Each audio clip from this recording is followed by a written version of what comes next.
here we go. Semi new theme for this one. Welcome to Destruction Theory.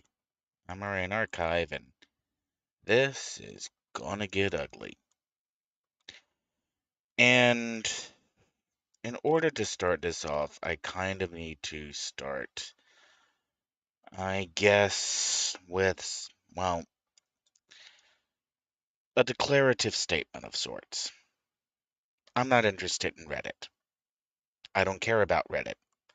I could probably block Reddit at an ISP level, and probably 99% of the people on the internet wouldn't even notice. So why am I bringing it up? Why is Reddit part of the title? And why do I even care? Well, I kind of feel I have to explain my particular position on this. I have been around long enough to see the transfer from Prodigy to AOL, from AOL to MySpace, from MySpace to Facebook, from Facebook to whatever else.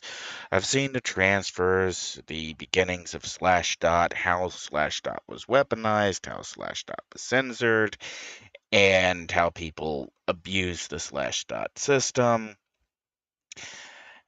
And I've seen the same thing on Reddit. I've seen the censorship. Uh,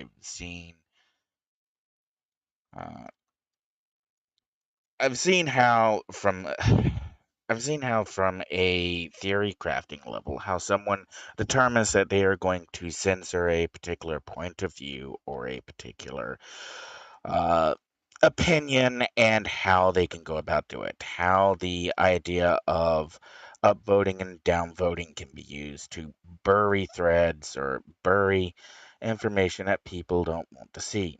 This is honestly one of the reasons why I have been demotivated from uh, posting to YouTube. I have openly been looking for other solutions that offer the services that YouTube offer at the price that I am currently paying for a YouTube premium subscription.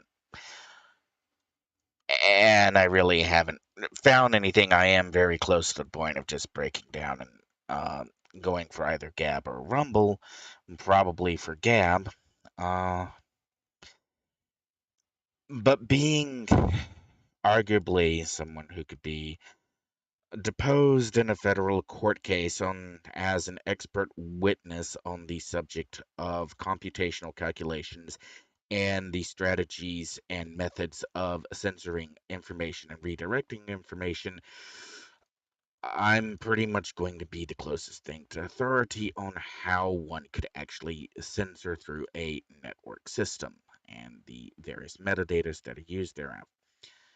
And I have observed these kinds of practices used to shape and control information in Reddit before. I've seen it with Slashdot, so not interested. Just my reflexive. Every time I see the Reddit front page of the internet, my reaction is not my front page. And again, I feel that I have to go down this path and speaking on this particular subject because someone who went searching for this particular information in regard to City of Heroes came across the City of Heroes on Reddit, and while I care not for Reddit or for what Reddit does or for how Reddit filters information, apparently my YouTube videos on City of Heroes are very popular on Reddit. Some of my posts on the subject of City of Heroes, text-wise, are also very popular on Reddit. Now, this is incredibly interesting to me because, according to YouTube, no one at all watches my videos, nobody links to them, and yet YouTube demonetizes my videos when I had an audio track playing in the background at a low enough volume level, and it took me a while to put the pieces together, if you will, that what YouTube was doing was they were using the demonetization to own the idea of there's an audio track playing in the background in order to keep from having to admit how many people were actually watching any particular video. Again, this comes back to basic censorship. If I don't know how many people are actually watching my video, I don't know what the interactions actually are, and it is occurring hand edited on YouTube's side. There's not a single thing I can do about it, even if arguably I have evidence in the form of screenshots, emails, system log files, other players, City of Hero players, and other people's traffic data that I can prove that YouTube is definitely censoring, definitely not giving me accurate information on how many people are watching any particular video, and that videos that should have earned an advertising revenue that should have been paid to me were denied.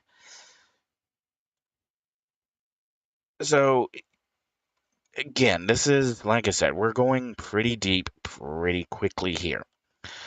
And again, that kind of thing, it's demotivational. Just want to go find another platform, someone who can do the things that YouTube does, but if a video legitimately makes money due to advertising revenue or due to subscribers or due to somebody tossing $1 in a tip this artist here format, that the money actually does get turned around to the content creator and not held back as a form of punishment for not towing the YouTube party line.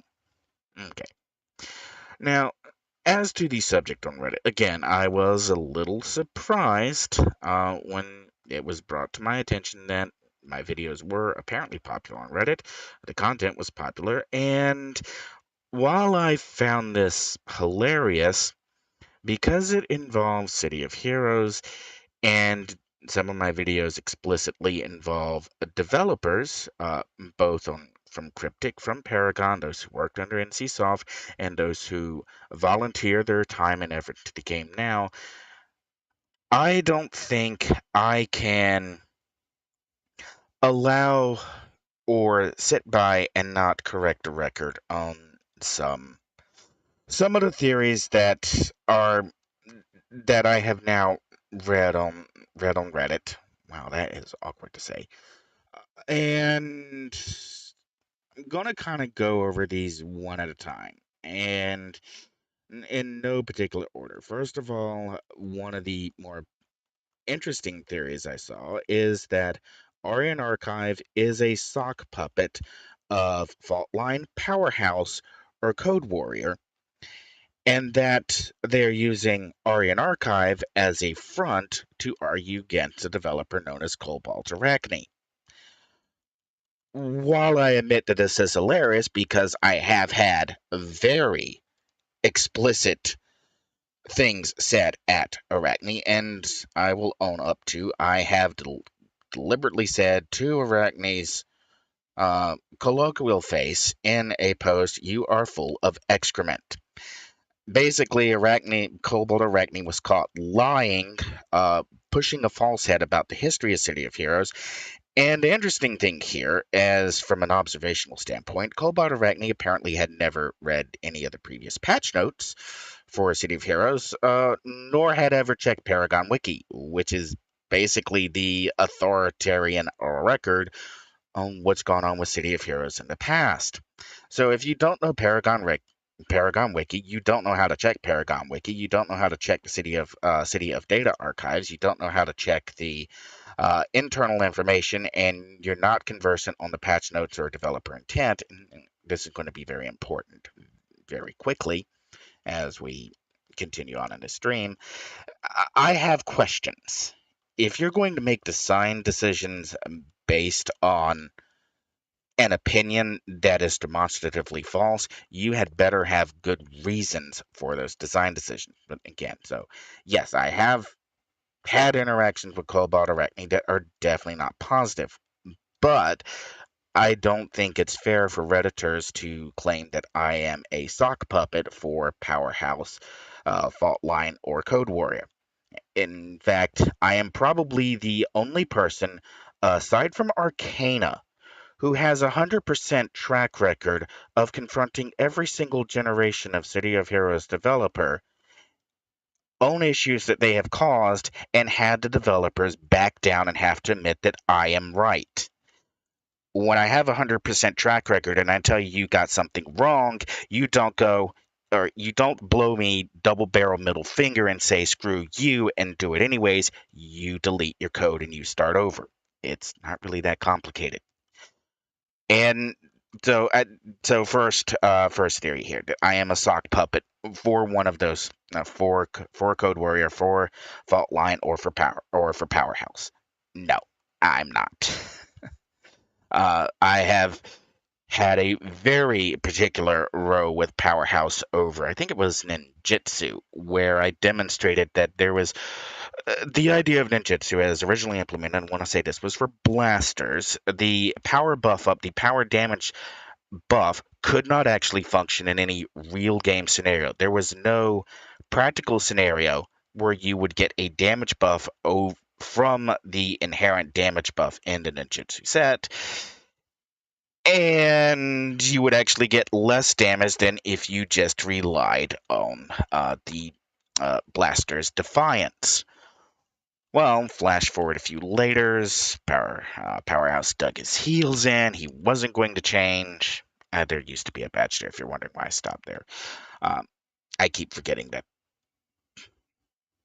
I don't want to open up the map to check where the badges are, what it comes down to. Anyways, yeah, I'm trying to do this all from memory while I'm talking. So this could be interesting to watch. Okay, so years later, Powerhouse finally, or somebody else finally changed the Blaster Ninjutsu to actually do something. There's not a badge here now, is there? There's the plaque. I got the plaque. I think News Girl is gone as well. So again, it's 100% track record. When I dig my heels in and go, nope, you got this wrong, just go ahead and face it. I'm probably right, and I'm probably going to be willing to spend a whole 2 hours streaming exactly why I'm right and why uh, what you did was a really bad idea. All right.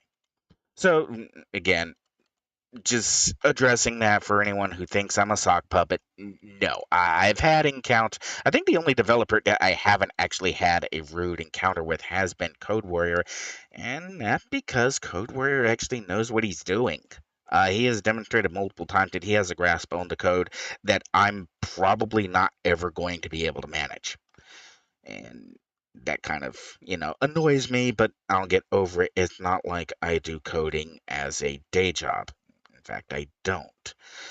Uh, so, moving on, that brings me into the other kind of comment that I saw a lot of on Reddit when people were specifically referencing my videos or my posts. Well, I agree with what he says. I just don't like the way he said it. Or, I agree with what he said, but he just sounds so angry. Or, I could agree with him, but he's just so mad. Well, it is not a secret by this point that I am iron anemic. My body has problems processing oxygen. It has problems holding on to oxygen. Thus, I spend a good amount of time effectively asthmatic, unable to get enough oxygen in order to breathe properly. And you may be able to hear this if my voice falters, as I have problems with breathing, as I get off rhythm, get off sync, and it just becomes more and more difficult to function in a normal conversant tone. And then I have to start projecting my voice, or at least I feel like I have to start projecting my voice to get any kind of volume at all. And there's a whole long list of things that go along with that. And yes, some of the times I am going to be legitimately mad. And I'm going to circle around to Penn and Teller's Fool Us. Now, in Penn and Teller's Fool Us, Penn has come out before and said that he will never knowingly bust a magician for their act. He will attempt not to inform someone or inform the audience how an act was done unless a magician who's performing the act is busted and then tries to squiggle out. And the one I have in mind is the guy who was doing a coin trick with rings on his fingers, and Penn's trying to, indicate that he knows that the jewelry on the hands, the rings were used. And so he asked, could the trick be done without the jewelry? And the guy on the stage says, well, what jewelry? And at that point, Penn snaps, the rings, man. Can you do it without the rings? It's obviously angry as gone over the edge. That's kind of how I am. I have a filter. I really didn't want to have to make this particular video. And in fact, I hadn't intended to make it. I've been working on other projects. Specifically, you may have noticed, if you're following my Steam account, there was a review posted for Rage 2, and I'd really like to pitch the concept of a Rage 2 rebirth to Microsoft, since, well, now Microsoft owns Bethesda, they own ID Software, and thus they own the Rage property, and I think something could be done with Rage 2 as a test project uh, before committing resources to a Rage 3. That's something I really would want to work on, but instead, I'm not. I'm making this video. Oh, joy. Okay, so yeah, it's when you get confronted on something that doesn't work or ignores the history of the game, or you're just a prat about getting caught out, and then yeah, gloves are coming off, shots are getting thrown. It's if you want to go down that route again, I will happily leave a 2-hour video deconstructing what you did wrong, and you don't have to answer to me. You just have to answer to the players who aren't playing the game. So again, this circles back around to, if you twigged me off and you got my interest and you got me to drop everything else that I'm doing to dedicate time for a takedown, you've crossed the line. You probably should start thinking about an apology, and you should be prepared to do RMRF on whatever code you just committed. All right? Now, going back to the specific point, and this actually matters personally to me because we are heading into an election season in the United States. One of the aspects of psychological warfare is how tone influences perception. And there are a couple of if you really want to go deep on this, you can look up the original definitions of what it meant to be deranged. And to be deranged is to lose track of a range of concepts or emotions. You don't have a handle or grasp on context. So when you have somebody who is deranged, that means they have lost their perspective, they have lost their ability to reason, they are illogical. So if you are unable to separate what somebody says from their tone, if you agree with their content but you don't agree with what they said because of how they said it, then you are by definition under a derangement syndrome. So when I see comments of, well, I agree with him, but he's just so mean. Well, I agree with what he said, but I don't like the way he said it, is okay. So let's dive into a little bit of psychological warfare. We're heading into election season where we're going to see a lot of Democrats and a lot of Republicans in name only who are going to grasp onto the concepts of psychological warfare and attempt to twist them in order to get a vote out of you when you really should not be voting for that person. So let's go down this rabbit hole for a minute. If you come across somebody who you think you agree with what they're saying, I mean, you heard the words and you go, that sounds about right, that checks out, but you don't agree with how the information was presented. You don't agree with, you think that they were mean, or you think that they had a wrong tone, or you think that they had a bad attitude about it. Well, here's a couple of simple exercises. What you need to do is you need to, first of all, grab a pen and paper or grab a keyboard and laptop or screen or whatever. What you want to do is you want to write down what you think the person said. Write it down. Not what they said word for word. I mean, what you think they said. And then after you write down what you think they said, go back and listen to it again. Now, if you're having problems with the tone, if it's too low, if it's too menacing, if it's too sinister, use a certain, like if they're on YouTube or any other video site, you can use a video to MP3 converter and just get an MP3 of the file, and then bring up a utility like Audacity and pitch shift the words that are being spoken. Now, when you do this, and if you pitch shift or change the speed, or you change your perception of how you're hearing the words being spoken. When you change your perception of how the words are being spoken, let's say I have I'm doing okay and I've got a really deep voice. Well, if you pitch shift me up or speed me up a bit, uh, when listening to what I say, you get a different tonal intonation. Now, this can help you separate the words, the context of how the words are spoken, and focus on the words that were actually said. This is a good exercise to write down what you think they said. Go back and listen to those words, um, tone shifted or frequency shifted or time shifted. Have I gotten all the badges in here? I don't think I have. No, I got, no, hollows. Yeah, I'm missing a badge. Oh, I know which badge I'm missing. Okay. All right, so back to defeating psychological warfare bit. All right, so you've got the word written down, and now once you've got a pitch shifted one where you can understand what's being said, then copy down the words that the person actually spoke. And then, do a comparison. And, does what you think they said match what was actually said? Oh, I know where it is. All right. And then the next step, and if if you're really trying to determine if you personally agree with the content, the actual words that were spoken, open up a thesaurus. Start looking for word changes. Now, there are software packages out there that can do this semi-automatically. You type in a sentence, and it will filter through different variations of words that may or may not be able to fit into that particular.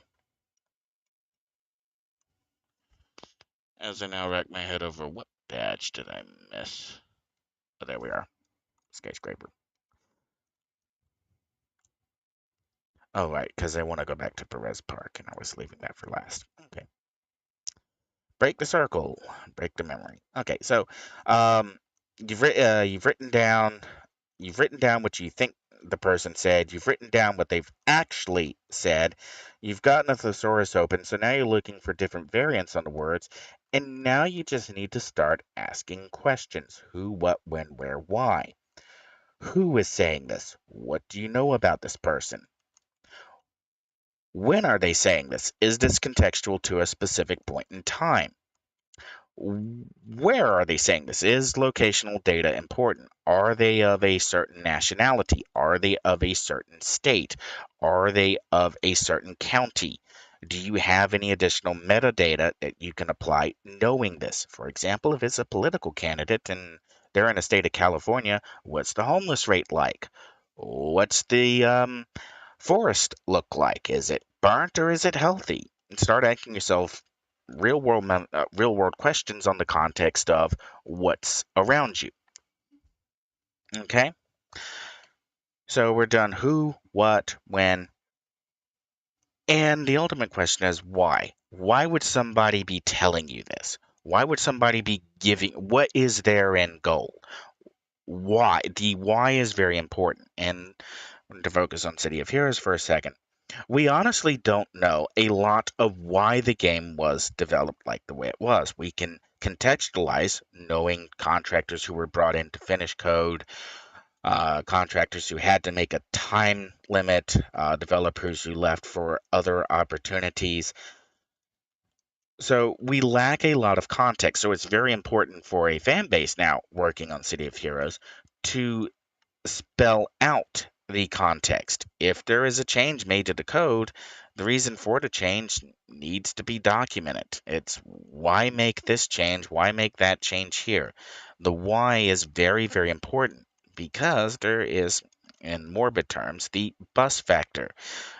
The factor of, well, what happens if X person here gets run over by a bus?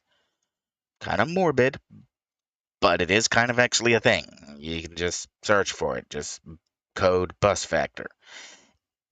And if you have a bunch of different people, or potentially a number of different people, all working on a code base, and they're all going to have different ideas about what should be done with the code base, and they're all going to have different ways of implementing what they think should be done on the code base, then you're really, really going to want to have as much documentation as possible on why changes were made. Undocumented code basically becomes a time bomb. And someone else feeding back a analogy to me, I'm going to feed back their analogy to them. It's like you're trying to make your grandma's apple pie from Romania. And you know that it has apples, you know it has sugar, you know it has flour, and you know it has butter, but you don't know how much of any. So you've got to call your grandma in Romania and ask her, for her recipe for her apple pie. Only the phone connection is bad because, well, she's in Romania and it's storming. Just not a good cell connection right now. Really can't hear. You can't get the information that you need. So you're still just stuck there. You've got the ingredients. You know that you're making a pie, but you're kind of lost on how do you get from point A to point B. And this can also be applied to code.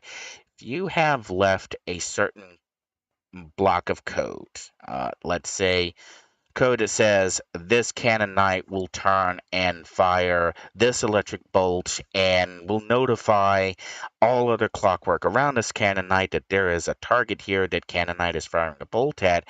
If you don't cleanly document every action that cannonite takes, if you just say input action X references line 22, and you don't know what line 22 is in relation to, you don't have a method of accurately. Any developer comes along after you, they're not going to know what X is referencing. They're not going to have any contextual information. They're going to be trying calling grandma and going, hey, we need information on this apple pie, and can't establish a connection. That's also why when you change things in a number of games, other things can break. Other aspects of the game can break. And this applies to any code base where a section of code calls a library that may not be cleanly defined, or it may call a specific function of a library, which may not be clearly defined or may have been changed. And this actually segues into a whole different topic on problems Valve is running into uh, with upstream new operating system, the GNU operating system, and the GCC libraries, but that's really a topic for a different video. So we'll kind of put that one to the side. But yeah, this kind of that kind of links into it, the how code is documented and how the functions and calls actually work. So bringing this back to um, looking at the now, I've got to backtrack away from all my tangents and rabbit holes. Uh, Coming back to, we've gone over, again, we were focusing on the psychological warfare, figuring out what somebody actually says. We had gotten onto the topic of derangement and the importance of being able to separate the emotional state, the context, into what was actually said, and making sure that everything is clearly documented. So coming back to that point, and we'll hover there for a minute, is that if you are listening to somebody speak, the why is important. The context is important. Why is this being said? And if there's an ulterior motive, if you know there's an ulterior motive to why something is being said, that should have granted me a badge. Why didn't it grant me a badge? It should have been Scholastic. I may be missing a plaque in Atlas Park then.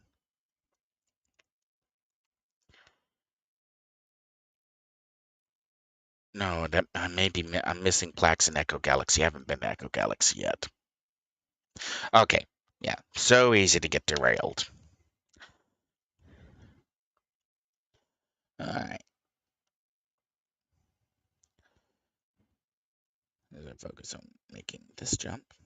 Okay, so we're back to context is stripping the context and looking at just the content alone. Yes, context is important. But if you strip the context away and just focus on the content, what was said, why was it said, who said it, where did they said it, what is this metadata that you can apply to it? This can help you make accurate decisions on, well, pretty much anything.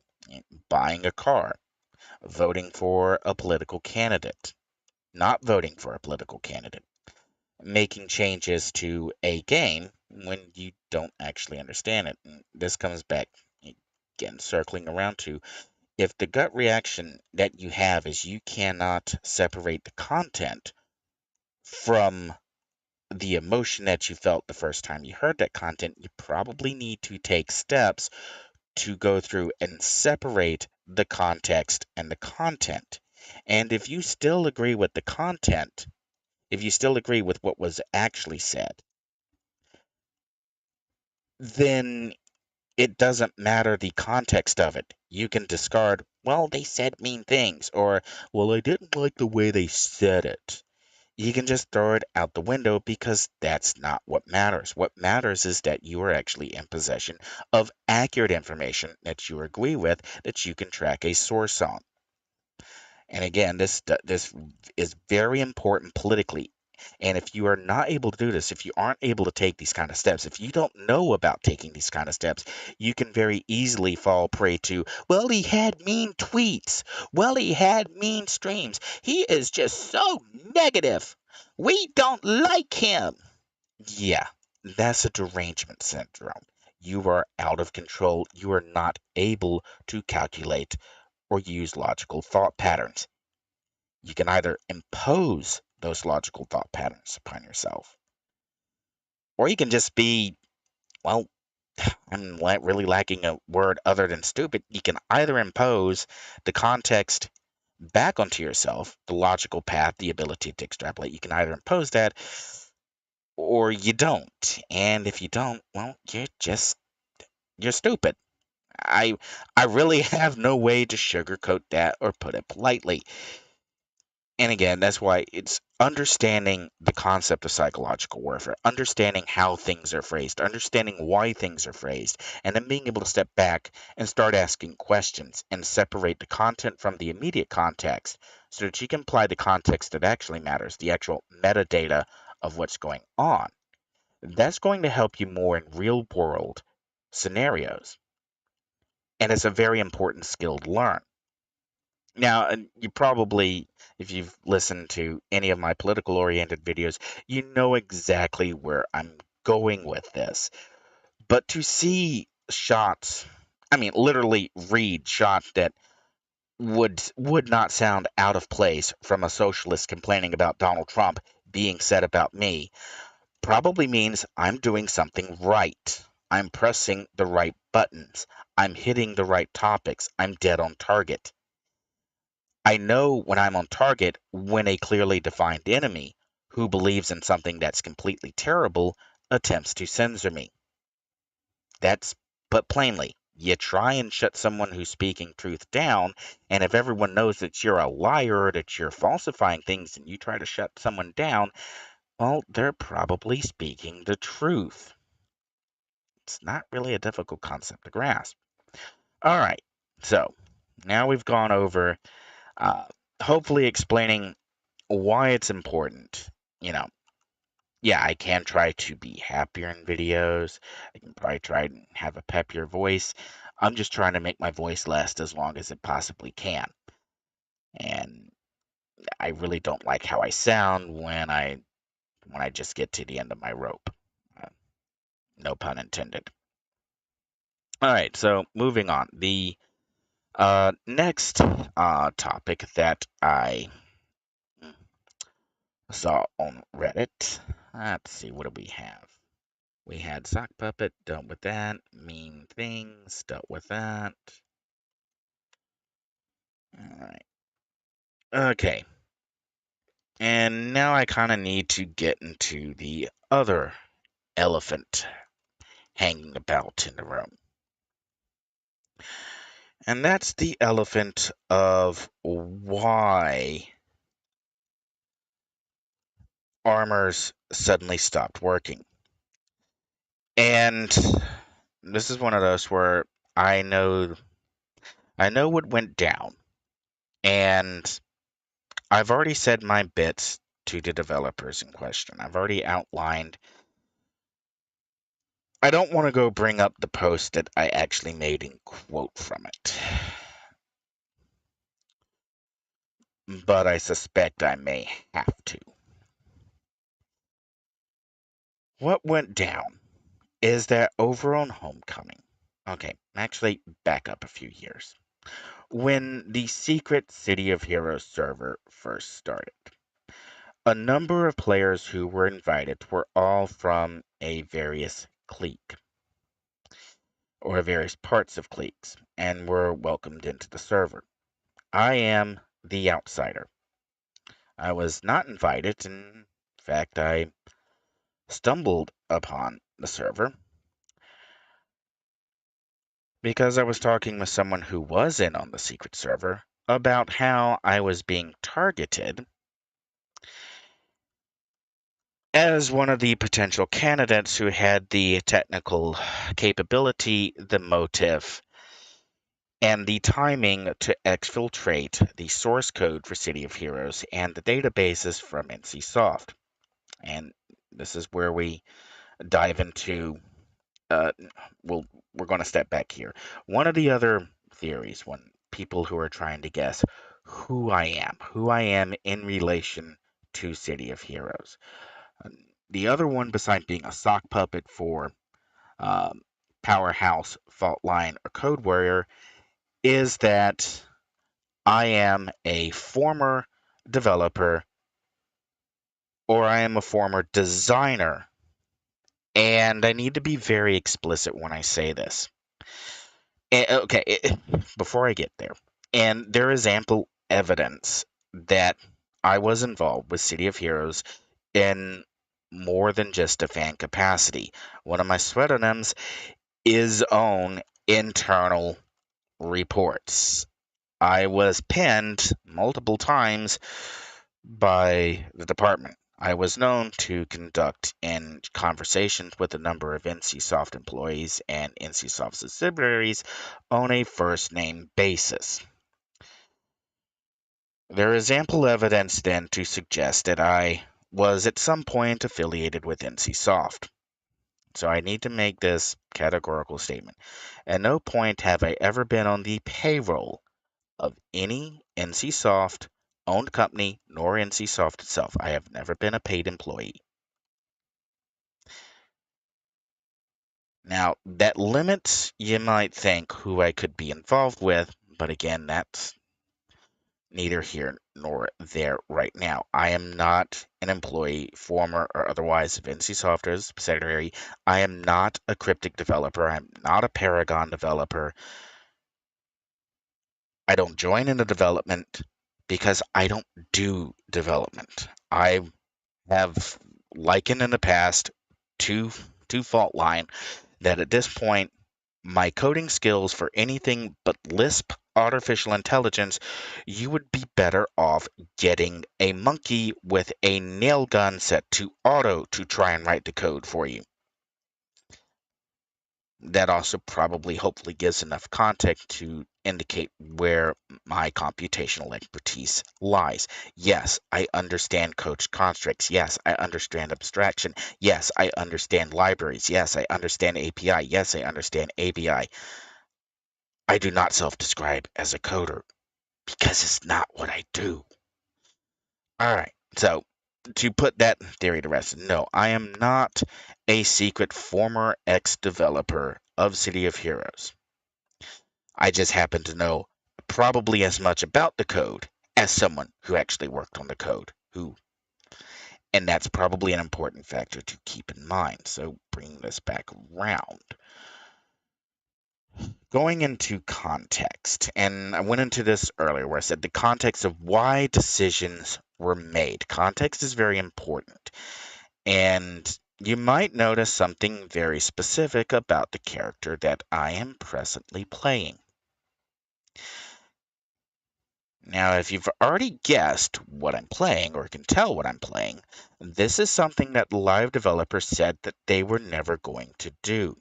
Live developers were not comfortable with handing Phantom Army to Dominators. And this is important. This is actually really important because context matters. The live developers actually play tested Illusion on Dominators, stripping Taunt from Phantom Army, and they still decided they weren't going to do it. Now, is this character broken in all the ways that Paragon and Cryptic predicted it would be broken? No. um, it's not. Uh, She's actually kind of a hoot to play. She's broken in different ways, just not in the ways that were play tested before. So, different breakages, you take what you can get, you leave what you get. Yeah, fancy way of saying take it or leave it. Alright, so keep circling back around. I had to deal with that. No, I am not a secret former developer. In fact, I would go so far as to say that NCSoft would probably never hire me because of my focus on Linux. In fact, I'm quite well aware that NCSoft really, really didn't like me after I was the person who broke the story on There Will Be Dire Consequences. Where is that entrance? Oh, I'm right on top of it, and yet I still missed it. There it is. While I'm over here, this is just pro tip if you're badge hunting. Oh, I do not have. Sorry, whoever that was. Hopefully the resolution was low enough that that name wasn't seen.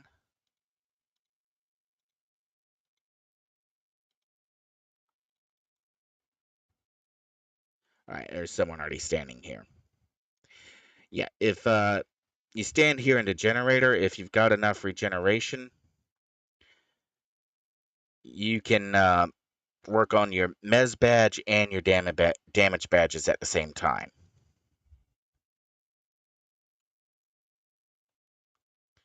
Or if you've got a self heal, that's a good place to work on those badges. Anyways, back to okay. So now to get into the weeds. What happened to armors? Well, nothing actually happened to armors. There was no global nerf. There was no. Uh, I really have to, at this point, focus on Homecoming server. On the Homecoming server, there. No, I have to go all the way back to the start of the secret server. And again, I got on the secret server because NCSoft was convinced that I had exfiltrated data used to start a server, and I was mentioning this to somebody who already was on the secret server. So the person who was on the secret server assumed that I already knew about the secret server and invited me to the secret server, but I've always been the outsider, and I've always done my best to respect the trust that was placed in me to not break that secret. And I was also one of the players who was outed by someone who did break that trust and leak the existence of the server, saying, now goes, 3,000 people kept a secret on the internet. I was one of them. And I was proud, and I am proud to have been part of that group that kept City of Heroes going, living. But a number of that original clique that was invited. Where are you, little plaque? There you are.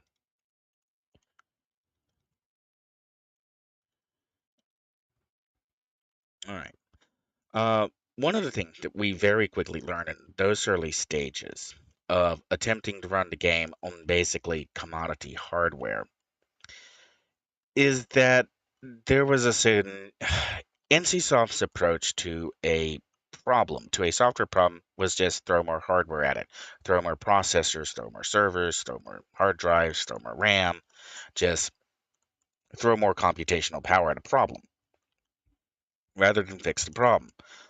So we also discovered that ambushes in City of Heroes, as implemented by whichever developer had implemented ambushes, were intensely processor intensive.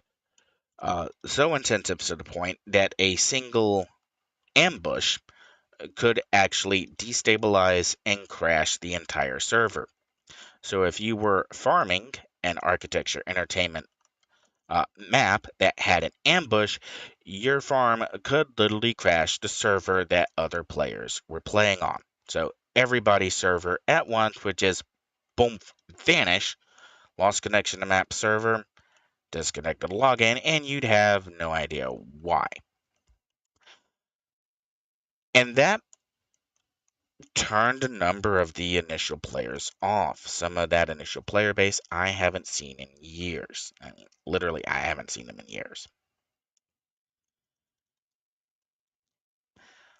And some of those players I do know showed back up on Homecoming, which Homecoming better funded, better servers, a lot of the underlying code had been rewritten.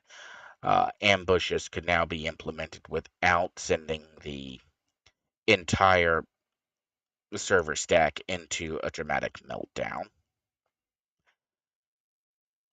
But it also became a bit of a problem for Homecoming, and that if you made the mistake of logging into Atlas Park on a Homecoming server, you would find yourself intubated with requests to join an architecture entertainment farm. And yeah, got kind of ugly. And again, going back in history, the server Freedom earned the nickname Freedom, DUMD, Delta Umbral Mike Delta, uh, for a player base that, well, made Baron's chat look like a good time. All right. Now, to be fair, again, the secret server had dealt with these players. They had been part of the initial invite wave when everyone apparently was inviting their entire supergroup, even if inviting the entire supergroup probably wasn't the best idea. All right. And there were some knockdown, drag out fights back then about how to handle this, what needed to be changed, what needed to be nerfed, what was the long term plan. And the Secret Server actually had a plan in place to deal with the egregious use of architecture entertainment. The first step was to go through and immediately rebalance all of the existing mission rewards. Effectively, the idea is to make it so that simply playing the story missions will net you more rewards on average than farming a single task force over and over could possibly grant you. And some of these changes were really good right off the bat. Some of them maybe were not increased too much, and this is kind of made, we'll wait till we have a wider range of how long it takes an average player to complete this average mission, and then we'll reinvestigate these numbers and determine what changes, if any, need to be made to the reward merit amounts. In general, expect the mission rewards to go up. And that was a fairly solid plan. Simply playing the game, getting out of architecture entertainment, would net a player more rewards to construct a character than being inside of architecture entertainment. So why didn't Homecoming do this? That's a good question that I don't have a good answer to. And again, this comes back to, well, actually, I do have an answer to it. I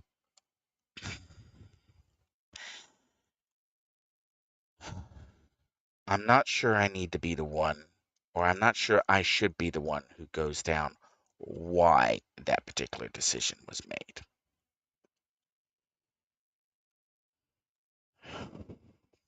And it comes back to, again, I have to focus on something that was said earlier. The Homecoming developers, or at least one of the Homecoming developers, apparently showed no knowledge of, or demonstrated no knowledge of Paragon Wiki, no knowledge of checking previous patch notes, no knowledge of research, just made a decision based on a fabrication. Well, if you're making decisions based on fabrications, it's quite easy to see how, instead of, how about let's go ask the people who already have been through this once, how they decided to handle it and what their plan of action was. No, let's just go ahead and create our own plan of action without actually, getting some more input. And then when everyone howls at the plan of action, you go, well, what do you mean this isn't the way to go? Yeah, we've been down that road. We already had those knockdown drag out fights. We already had the name calling. We already had the "you're ruining my immersion" excuses. We've already been through that. You know, ignoring the people who have already been through that, deliberately ignoring feedback from the players who have already been through that, is insulting to every single player who was part of the secret server. It is not just a slap in the face, it's a punch in the nuts. It's a kick to the groin for everyone who volunteered time for the secret server. It's the kind of thing that genuinely upsets me because it is not respecting the players who kept the dream alive, who kept the game going, who already had those discussions. Okay.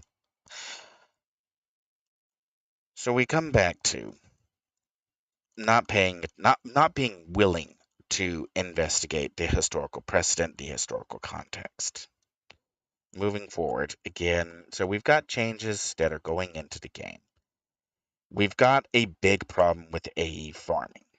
I mean, a big problem with entire chat systems being spammed by players who have figured out how to make old bots work again. Uh, and the usual assortment of people who are unemployed and have nothing else to do but hang around a coffee shop or a library and use free Wi-Fi to cause trouble. Yes, I'm being very specific in identifying the kind of person who probably was making Atlas Park a complete nightmare to play in. All right. And on top of one of the changes, I believe, has already entirely gone live, and that's the destruction of the Atlas Park architecture entertainment. Which, okay, actually not a bad idea. It was probably not a. It's already been established that having an architecture entertainment in every zone was a little overzealous, if you will. But what other changes were made? Well, the Homecoming developers decided that they were going to change the aggro system. Now, if you've been playing City of Heroes long enough, you already know that at one point the aggro system was uncapped. At one point, long in the game's history, you could taunt every single enemy in Perez Park to a dumpster. Fire blasters could jump out, nuke everything, and a whole bunch of people would just gain levels like it was uh, just be a big boom of levels all at once. So the live developers, implemented an aggro cap. Now, the important thing here is that there are a number of considerations that joined the process of implementing an aggro cap. Context such as how many enemies does any particular power target, a PBA or a targeted AoE? How are enemies grouped up?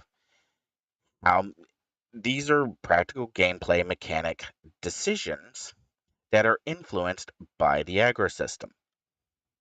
So what happens when you change the aggro system? You remove the aggro limit. Well, for one thing, you break a lot of powers because now a lot of powers that are predicated on how many targets can be attuned or attended or attentive to any specific location at any specific time are fundamentally broken. Except it didn't just go there. The new aggro system was also intended to, and this is observable very much so in the ITF Valley of Doom, that enemies who are spawned but are over the aggro cap will just stand there doing nothing. That's it, they're just standing there. And the homecoming developer's line was, well, by making this change, we'll make it so that if the enemies won't just stand there, they'll do something. Yeah. hmm Yeah, that's exactly how the aggro system works. Yep. Good move. All right. So, again, this kind of if you're already looking at whatever drink you've gotten in hand and wondering what did you just imbibe and was it legal in any country? No, it's not your drink. These were actual decisions made by actual developers. And we haven't even gotten to the bottom of the barrel yet. Alright, so we now got a reworked aggro system that quasi removes the cap, and supposedly only one or two enemies will now attack an additional target. Yet that's not how the system works. It's just not how the system works. Okay, which one do I still need? I think that's King's Row. It's either King's Row or Skyway. Skyway. Let's head over to Skyway and get this badges. Alright, so what's happening now? What's going on with the aggro system? Well, what's going on with the aggro system is previously under the cryptic Paragon Studios aggro system, you could create what was called what we called a junction storm. A junction storm is when every available enemy has an opportunity to fire, they all target the player. And this is referred to if you are in a 707 map or any map with a junction that enemies get to. There is a hierarchy among enemies who can target the player. Bosses almost always get override over lieutenants or minions.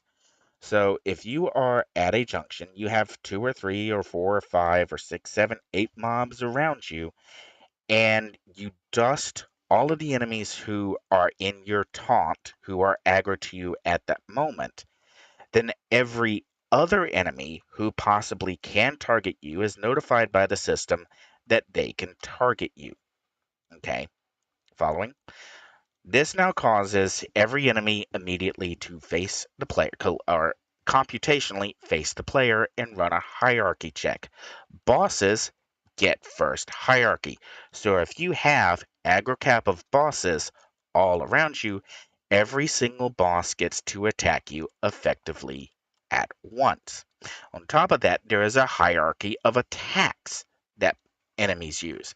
The Alpha Strike is an attack that is used as the opener, the primary attack that an enemy will use, their most devastating, dangerous attack. And bosses will always open up with their Alpha Strike. In fact, that's one of the things referred to when you tank the Alpha. You take the first hits. So you put this all together. A Junction Storm is when potentially up to, under the previous system, 16 bosses at once will all face the player, will all Alpha Strike at once. This is peak damage amount. This is the maximum amount of damage that the game can deliver without debuffs. Now, in my calculations, in my play, I found that on average, a player who has 45% defense type, that's fire, cold, smashing, lethal, energy, negative, melee, ranged, AoE, or psionic, if you have a soft cap to a defensive type, you only need around 80 to 85% resistance to the damage type and around 22 hit points per second to survive a Junction Storm.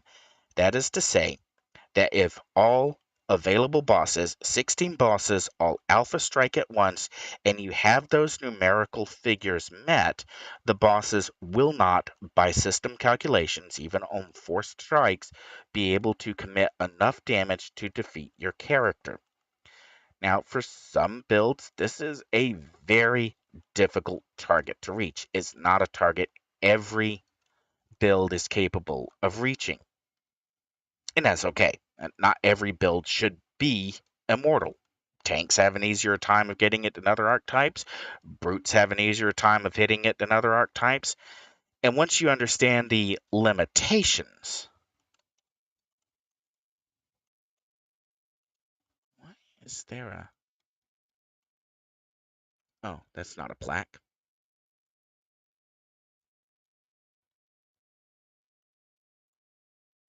What is... I'm a little curious as to what that... Can I go in here? I don't know what those numbers mean. And there's no reference of what they mean down there.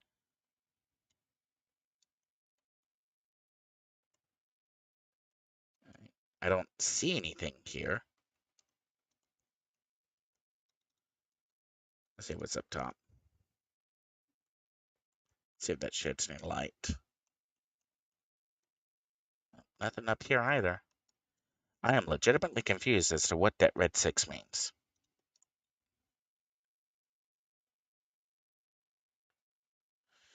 Okay, getting back to the point. All right, so that was the old standard. And once you knew those particular limitations, you could start to plan your character around those limitations.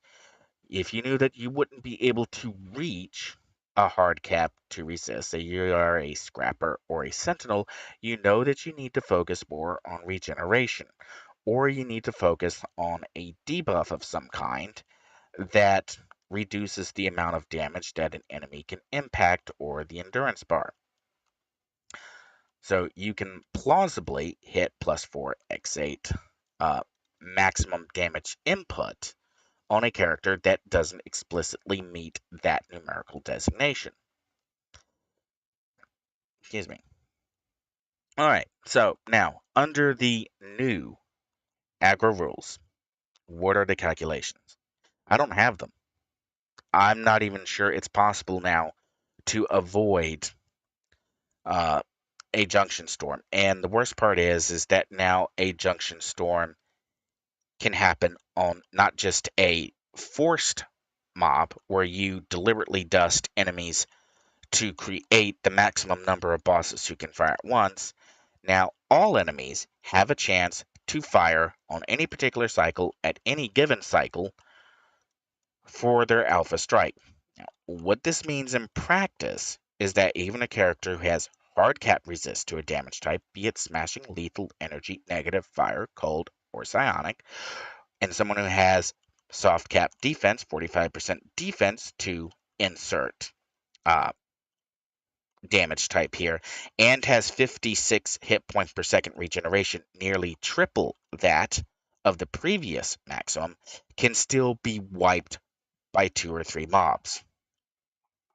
So just let that sink in for a second. The aggro changes completely removed, completely obliterated, completely destroyed the upper end of the damage cap. There is no damage cap anymore. At least not in a multi-mob scenario. If you are in a single mob, one mob at a time, you can still force the limited amount of damage cap. But there is no more concept under the current aggro system of the maximum amount of damage that can be imparted to the player. Enemies can attack of opportunity at every time. Not just one or two enemies. Every single enemy on a computational cycle can take a shot at the player.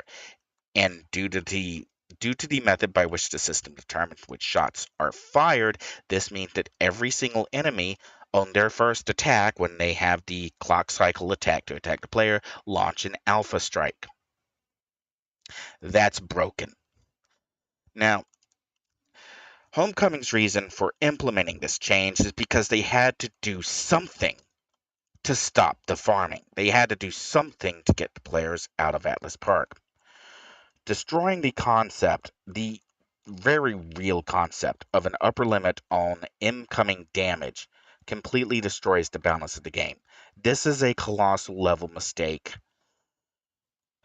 on par, if not worse, than launching the game where there were no limits on the amount of boost that could be inputted into an enhancement slot. Now, I'm not saying that ED, enhancement diversification, was the right answer for the game, especially because it arrived long before the solution to how you work around these limits. The invention system, I think there's a delay of at least a year. It's like 2 or 3 issues. Again, I could go grab Paragon Wiki because its own Paragon Wiki, great source of information. If you're really interested in City of Heroes, bookmark Paragon Wiki, reference it often. When you go and look those dates up and you realize the amount of time that was between the launch of enhancement diversification, which I think was issue 5, and inventions, which I think was issue 8 or issue 9, and you can understand the players' feel over Paragon, well, at that time it was Cryptic, over Cryptic destroying the builds that players had for their characters, and then eventually Paragon bringing some characters from back to they can be playable under the conditions of the game. And that's again context, the historical point. Inventions weren't working like Cryptic expected them to. They didn't have the manpower. At the same time, after ED went down, was about the same time that Cryptic was also working on Marvel Universe Online. They just didn't have the uh, resources to devote to fleshing out the why or how they had intended to address how players make their character more stronger and reference to the rest of the game. They just didn't have time, didn't have resources. This was what they could do. And when you hit a constraint like that, if you're operating under that kind of constraint, that kind of error can kind of be forgiven. It's We get it. Game development is hard, and sometimes things don't work out. The guy who was your super genius on one subject may not be there the next day. And we actually saw this with a lot of storylines. Weaver 1, for example, just kind of went nowhere. Red Widow kind of went nowhere, and then years later, Dev came along and suddenly it went somewhere. All right.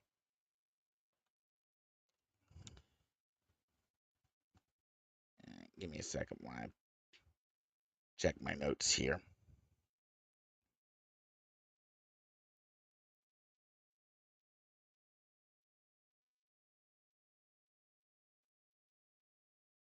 All right. So we are kind of coming full circle on what's gone on. The aggro system itself has been changed. It has not been changed for the better. Okay. So now let's bite the bullet. If I'm such a great designer, how would I have addressed the problem? What steps would I have taken to address abusive players in Atlas Park? Well, my solution would have been one that I would have basically recommend to any other game developer, and that is make it an event. If you're going to make a massive change to the game or you need to do something to change in-game behavior, make it part of the story. Now, if you're kind of tilting your head and going, wait, what?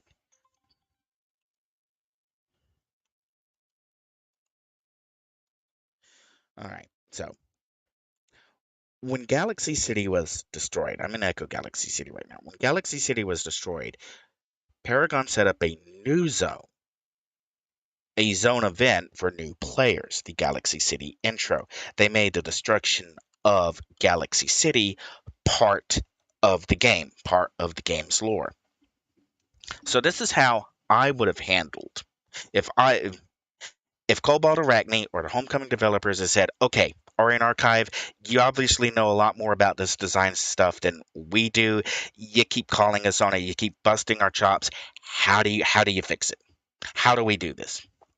My solution would have been we've got 4 factions in play, in game, who would have an interest in architecture entertainment. We have Lord Recluse, who doesn't trust Dr. Aeon as far as he can throw Dr. Aeon. In fact, since Lord Recluse can throw Dr. Aeon a significant distance, we could probably say that okay, no, we need to say this. Lord Recluse trusts Dr. Aeon as about as far as hmm, about as far as Ghost Widow can go without brushing her hair. It's not a very long distance. Okay? We've got the Praetorians, or the leftover Praetorians. They need training. They need a training system. They know that they're getting their butts handed to them by primals who are actively engaging in synthetic training. You've got DJ Zero, whose command over Pocket D is unquestioned. She's able to create portal dimensions at will, and he's got very strict rules about abusive players. You know, if you're in Pocket D and you're making a fool of yourself, DJ Zero's not having any of it. And then there's the Rick-D. They're also getting their butts handed to them by heroes and villains who are engaging in synthetic combat training. You got 4 different factions here who each have a different reason that they may want to do something about architecture entertainment. They've got the motive, they've got the power, or they potentially got the power to really do some damage. So let's put this together. First of all, I do agree with taking Atlas Park out of taking AE out of Atlas Park, or taking Atlas Park out of AE probably works just as well linguistically. Yeah, there's News Girl. Okay, so the outline here is that 4 separate events are going to happen simultaneously, or at least simultaneously. Someone's going to take the first step, and then everyone else is going to kind of pile on because the timing's right. Something's going down. Now's our chance to move. Lord Recluse seizes control of the architecture entertainments in the Rogue Isles and parks his elite soldiers there. So every time you walk into an AE in the Rogue Isles, you've got a bunch of arachnos who really don't want you to be there. In Atlas Park, well, that one's been demolished by Freedom Corps or Vanguard, and they've set up shop because they've won the building contract. It's been demolished as a public nuisance. DJ Zero has well, we'll come back to DJ Zero in a minute or two. We'll move on. So for hero zones, the Ricti have used their existing portal base, their existing tech, and they have taken over all of the hero side. Uh, Architecture entertainment.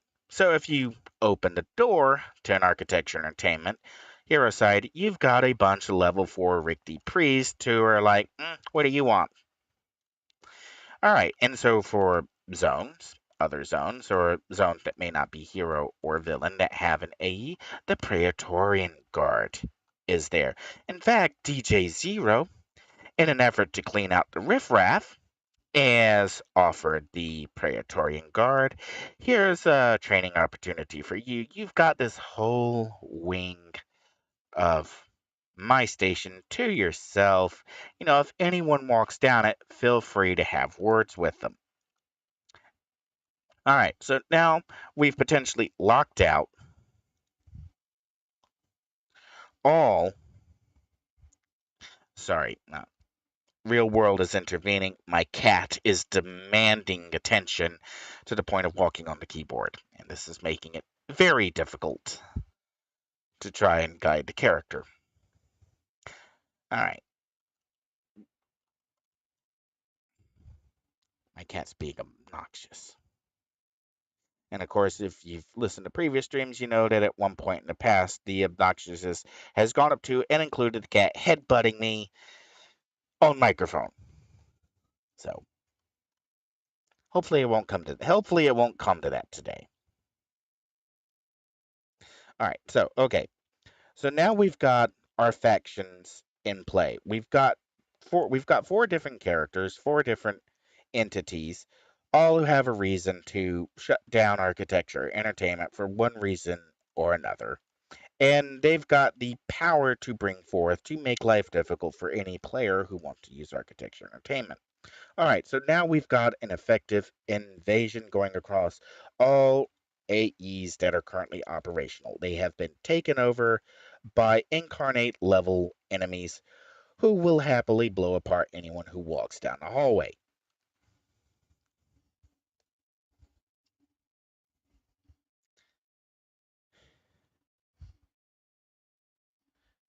Hang on a second.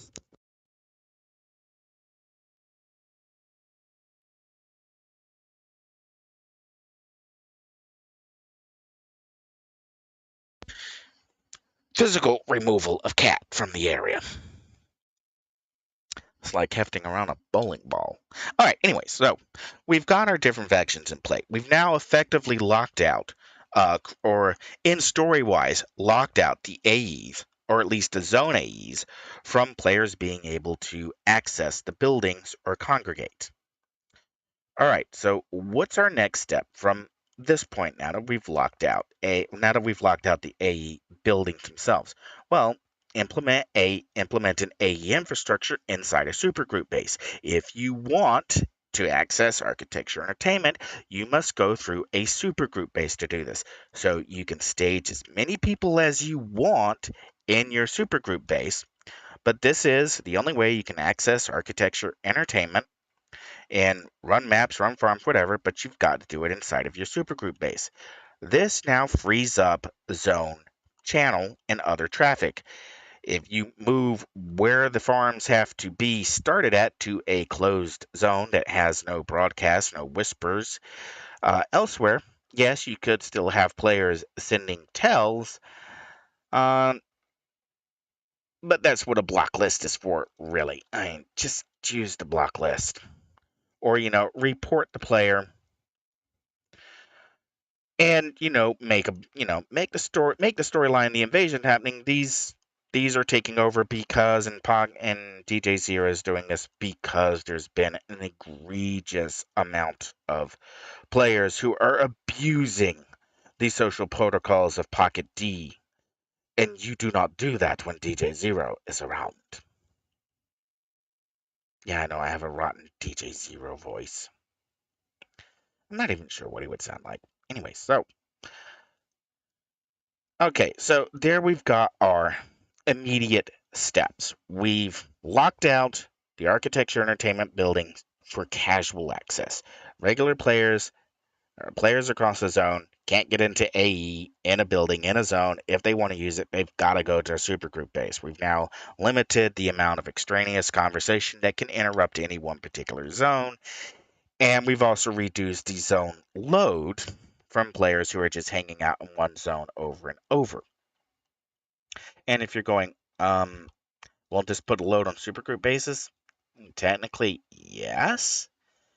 It may require some cleanup on the supergroup base code because exiting and entering a supergroup base may or may not be entirely brilliant, but if you crash out of a supergroup base, you just go back to whatever zone you were in before the supergroup base, and if the map disconnects or logs out, times out, whatever, I'm not really seeing that as a potentially big issue. Again, we want a temporary solution till we find a long. We want a temporary solution, something that can be done quick, fast, and dirty interrupting the least amount of legitimate players while hitting the players who are being obnoxious to begin with.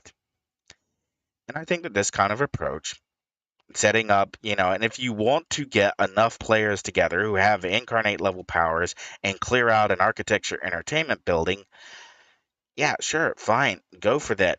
I mean, just seriously, go for that. Love to see you try and do that. I don't think you can. I don't think you're going to find enough sympathetic players to pull it off, but hey, go for it. Try it. All right. So, long term, changing the aggro. That was just. All right. We get it. Some builds can, in fact, handle more aggro than the game can currently implement. That's not a question. It's just a statement. Some builds can handle more aggro than the game can actually throw at them. All right, fine. So, if you want to implement greater aggro for players who have builds that can handle greater aggro, you don't do it by changing the aggro system itself. Or more importantly, you don't make changes to the aggro system without making it optional opt in. We need to separate the two problems. We need to separate the problem of abusive players and players want more aggro and treat them as completely different problems with completely different solutions. Because the same solution didn't work. In fact, it broke the game.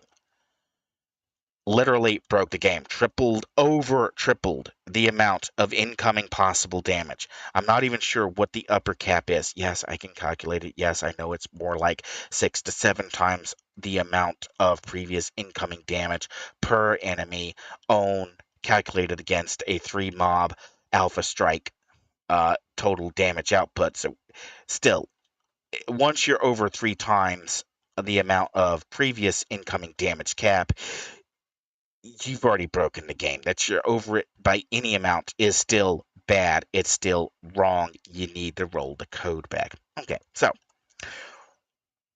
implementing an aggro cap. What would be the best ways to actually implement an aggro cap change? Well, first thought would be implemented through the aggro system because the melee side or the melee hybrid or yeah the incarnate abilities hybrid create hybrid melee. Hybrid melee actually includes a taunt component, and there are some scrappers and sentinels who do use that taunt component to act as off tanks because they may not have an aggro taunt, an aggro aura on the character that they're currently playing. Not all scrappers get an aggro aura. Okay, so why not change the aggro system to the incarnate system? Because the incarnate system is only for level 50 plus. If you're a lower level player, if you're a tank with very high resist, you are hard capped to smashing lethal damage by level 25, and you can handle a few more taunting a few more enemies in a Citadel task force or in a Renault, uh, then you probably want something down at that level. Adding extra aggro in the incarnate system, well, that doesn't really cross across the whole game. Well, what about adding aggro through null to goal or through the notoriety system? Well, that's an idea. Why not do that? Why not go to null to goal and say, yes, I can handle 18 enemies. I can handle 19 enemies. I can handle 20 enemies. That's actually an idea where the aggro cap, okay, now you're taking it, um, you've basically, if you go this approach, you actually are putting it where the aggro cap can be changed dynamically. And that probably would be desirable if you could just click on the set notoriety and just do, instead of alongside adjust level, team size, solo boss, or solo AVs, if you could also do aggro plus, and you could just add an extra enemy who could retain aggro on you. Okay, that sounds like a reasonable idea. Or, what about maybe doing it through a pool power, say through the presence power pool? Uh, I know that's gone through a couple of revisions, or introduce a new power pool that, an equivalent to uh, fighting tough to the fighting pool that gives you tough and weave.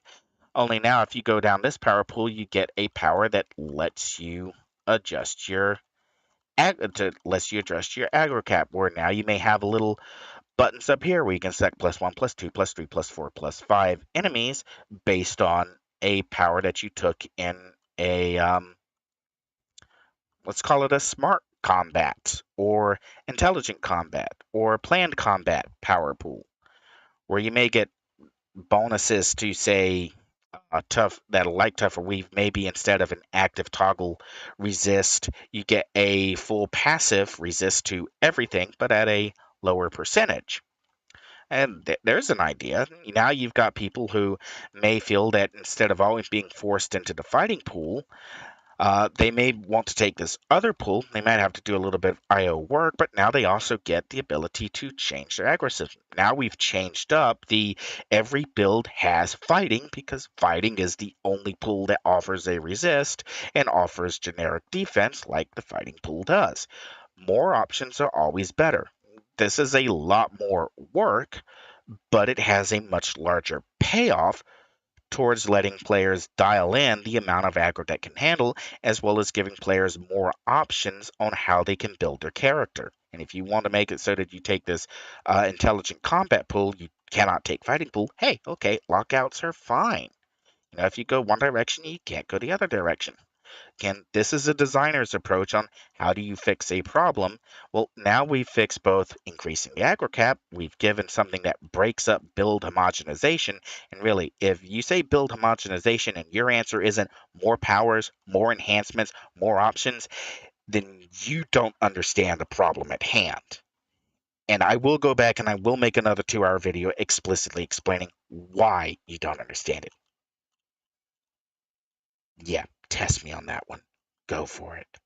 Anyways, so what's another approach that maybe we could look at? So we've gone incarnate system, we've kind of crossed that out. We've thought about the notoriety system. That's quick and dirty.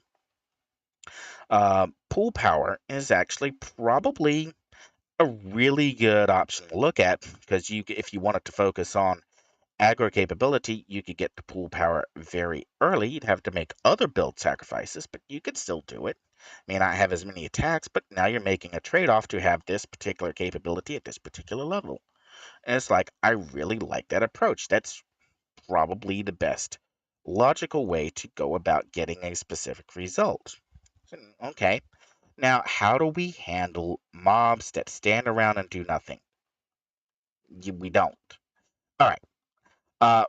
Again, this is rather than explicitly trying to change mob behavior, rather than trying to, and again, this was attempted to be changed through the aggro system, and the aggro system doesn't work like that. Changing how enemies stack up.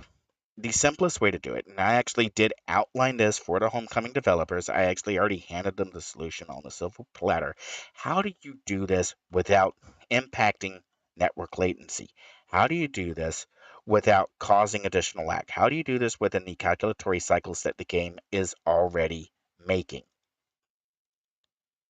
I'm missing the badge at the hospital, aren't I? No, I'm missing these badges.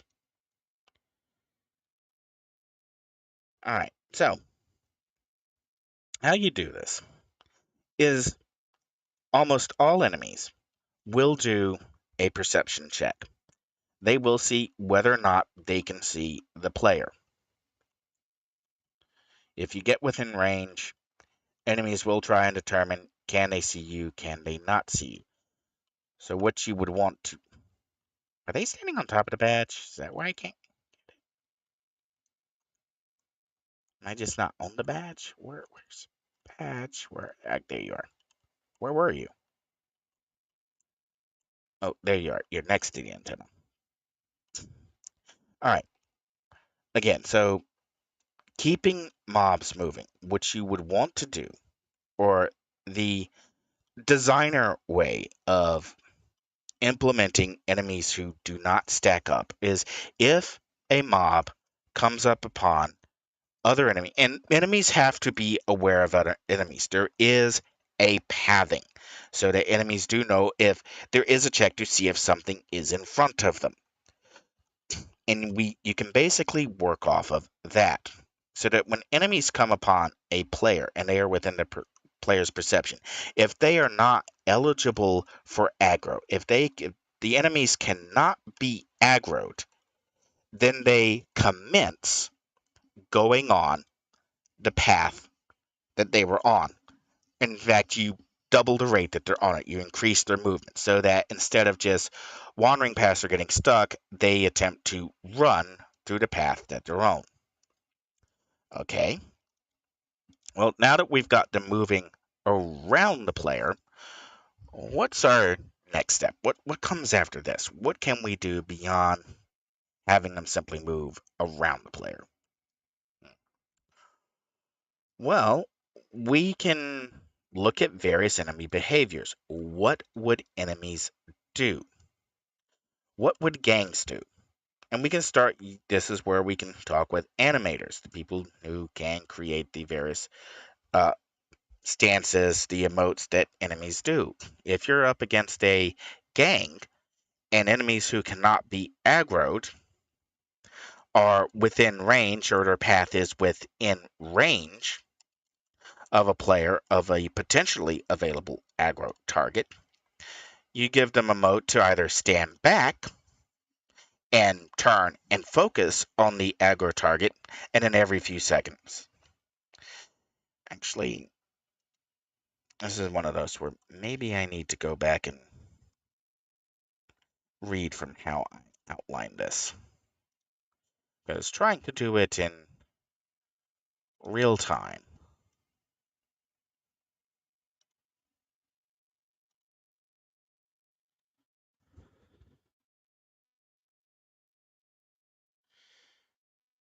Okay.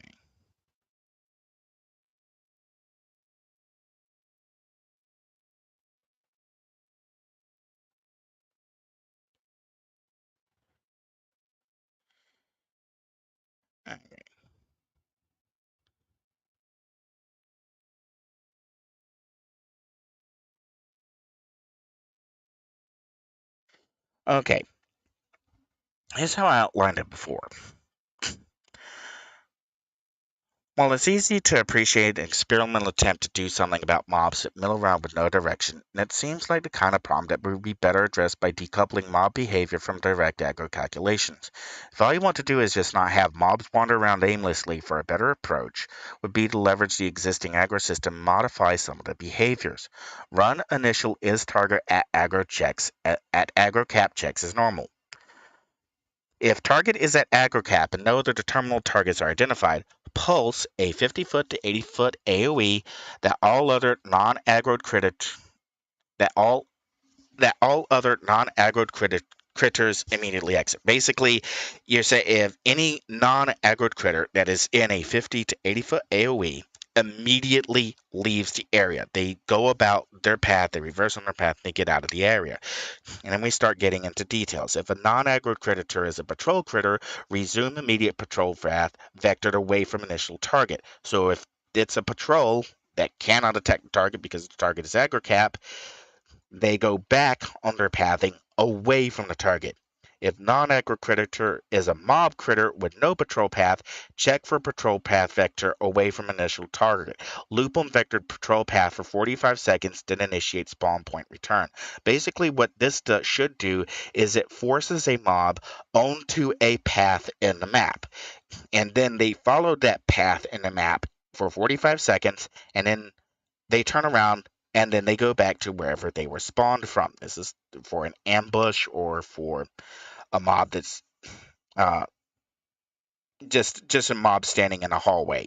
Say like ITF, the Valley of Death, where if you have a mob that's simply standing there when you engage general and they were hit by auto fire, and they can't actually attack any targets because they're swamped, they hit a patrol path away, they path out of the valley for 45 seconds before coming back.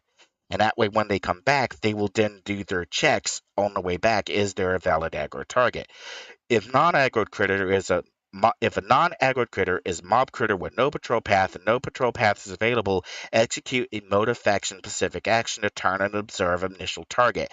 Aggro counter check now pulses every 20 seconds for each mob critter until aggro slot is open. Immediately act on aggro conditions.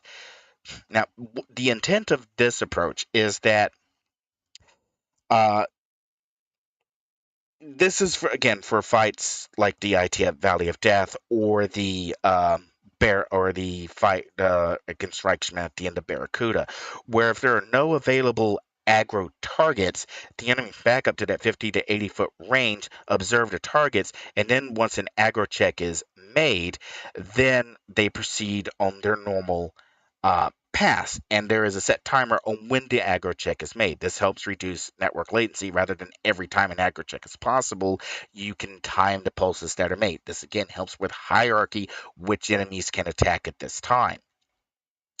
Every 1 minute from area exit, all mobs pulse aggro counter check capability with 100-foot range. So basically, any enemy who has gone to that 80-foot range limited is either standing there or whatever, or they've gone on. After 60 seconds, they then pulse an aggro check manually to see if there are any targets that they can hit. Um, so this gets us it again. So what does this approach get us without having to readjust the entire aggro system from scratch? Well, first, to get mobs that aren't aggro clear to target, but in position to resume attacking target. This helps, but my immersion is ruined. Click that feel that mobs are spinning around aimlessly. It also importantly doesn't break the existing aggro system. Speedrunners, new players, and returning players aren't looking at having the incoming damage cap effectively removed. It also importantly doesn't require rebalancing every power where the capability was determined by the intended aggro cap around a single player. You don't have to rebalance TOEs. You don't have to rebalance PBAOEs. You don't have to change any of that. You don't have to change cones. You don't have to change piercing attacks. You don't have to change any powers that were built on aggro cap assumptions. So that was the outline on how you could actually fix the apparent issue of mobs milling around aimlessly. And again, despite having this outline, despite having a plausible within how the system presently works with the current concept of pathing and how enemies behave on a path and how enemies generate emotive stances, Homecoming Dev said, nope, we're just going to change the aggro system. We're going to punish everybody. There's a point at which when you start ignoring the advice of people who actually have demonstrated they do know what they're talking about, where you go from being a prat to holding up double-barreled middle fingers. And when you cross that point, when you don't stop, when you don't say, I'm sorry, we screwed up, we're going to roll this back, how do we fix this? How do we meet our goals? How do we meet our goals without breaking things? How do we proceed from here? If you don't do that, then you deserve every single ounce of scorn you get. You deserve all the disrespect you get. You deserve everybody dumping on you. If you make a mistake, own up to it. If you didn't understand what you were doing, own up to it. If you don't know how the engine actually works, if you don't know how the calculations are actually made, fine. Own up to it. Just say it. We know it. You demonstrated it. We can prove it. It honestly is very, very frustrating to witness the Homecoming developers deliberately go down a hostile, antagonistic path to spite a player they don't like. Because that's what it feels like. It feels like they're just like, screw you. You've called out too many developers. You've been right too many times. We're not going to accept it. Fine. Again, Homecoming devs don't answer to me. Let's come back to the point that I really wanted to make earlier in the stream, and I just couldn't figure out a good way to put it in. Because it's a constant problem now with a lot of mobile games and a lot of other MMORPGs and a lot of, well, games in general. Case in point, Babylon's Fall, a game that Square Enix just pulled from store shelves and is shutting down after a year because nobody bought it, nobody played it. Here's the key thing about multiplayer games, and it's a very key aspect of it. The publishers and the developers don't actually control the player base. They don't control when the players are available. They don't control what the players do. Okay, they have certain restrictions, but you don't log into a game, or most people don't log into a game where a developer says you must do this action at this time forever. And I know there are some games that are entirely built around that concept. And I know that some of them are ludicrously financially successive, but it's still those are one hit wonders where they find a specific target and that target really doesn't care about anything else. And we can see this across MMOs past. We can see it going back to World of Warcraft. City of Heroes came out before World of Warcraft, but City of Heroes came out after EverQuest, Ultima Online, and Meridian 59. And that's an important factor to keep in mind is that when City of Heroes came out, there were certain expectations about how large an MMO player base could be. And then along came World of Warcraft. Now, World of Warcraft hit a zeitgeist for a lot of different reasons. And this is actually a subject that Scott Abrams of Dilbert has hit on when he talks about, successful person here as a book of the 50 things you must do in order to be successful. Well, if you've got that many things that you must do to be successful, you have no idea why you were successful. The thing is, the World of Warcraft developers really don't have an idea on why World of Warcraft was successful. It's not a particularly good game. It's not a particularly good looking game. But it just happened to be in the right place at the right moment with the right amount of people who had time to play it, who had time to create videos, who had time to talk about it. It came at the right time when popular culture began focusing more on these younger demographics that maybe weren't into classic television or weren't into classic sitcom, but maybe could be hooked with a sitcom or movie character here of having this popular game or having this popular something. And then you had Hollywood actors who, yeah, I play that game. Now they didn't. And talent agencies who own those actors were very quick to hire temporary players who would play the game on behalf of the Hollywood starlet or star who said, yeah, I play that game. And they didn't. And that in itself has its own ramifications. It's a World of Warcraft caught a cultural zeitgeist and it rode that to massive success. It still rides the wave of that today from people, and it is the World of Warcraft problem. You have people who have characters on World of Warcraft. They're not interested in any other game because, well, they're not really gamers in the classic statement of someone who plays game for the enjoyment of playing a game. But they have their characters, they have the people they know, they have the people they interact with, they have the things that they do, and they know this. And you can't make a better World of Warcraft and just court these gamers into a better World of Warcraft because you can't bring along their characters, you can't bring along their friends, you can't bring along their experiences. This is why so many World of Warcraft clones have just absolutely up and failed over the years. It doesn't matter if you implement the same game. It doesn't matter if you do something demonstratively better than World of Warcraft did it. You're having to compete with the legacy of what World of Warcraft has for its players. And that's an important distinction to keep in mind when thinking about any game. Yeah, what is it? Soda Crush, extremely popular. It's not the only match 3 game out there.